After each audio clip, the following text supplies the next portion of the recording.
لغايه دلوقتي على فكره واحنا في الدقيقه 10 لسه ما شفناش عماد. ادي عماد بيقول لي انا اهو. اوه دخلت عماد هي اللي خلت الكره دي جلي، ومتابعه ابو تريكه هي اللي جابت الهدف.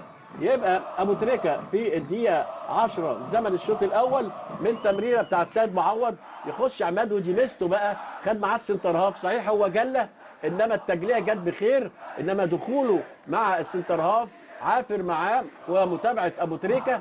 وواحد الاهلي لا شيء الترسانه. بعد 10 دقائق اهو بص حضراتكم، طراف ما جابلناش الكوره، جاب لنا ابو تريكه بس، رغم انه لعبها وحشه، انما عم رفائيل كان مخضوض من اسم ابو تريكه. ادي رفعها اهو. بص بقى راح لها مين؟ راح لها على طول عماد. بص عماد اهو. صحيح المروحه دي خدت معاه اتنين، مين اللي فضلوا السكه؟ دي ميزه عماد بقى انه بيروح للكوره. النادي الاهلي طول الموسم اللي فات كان مفيش حد بيروح هنا ولا بيجي هنا، وبعدين بيلعبوا لي على الاجناب، وبعدين النهارده مفيش جده في البدلاء حتى، لعل المنع خير. بدا يعود مره اخرى عماد متعب.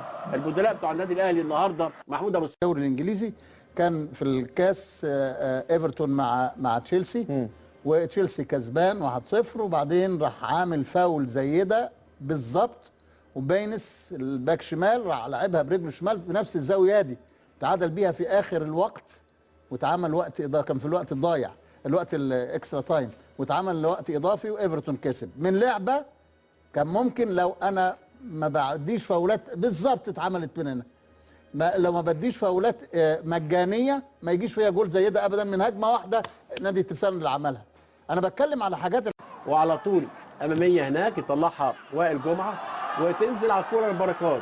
ادي العمق الدفاعي اللي احنا بنقول عليه بقى، وادي بركات وهدف.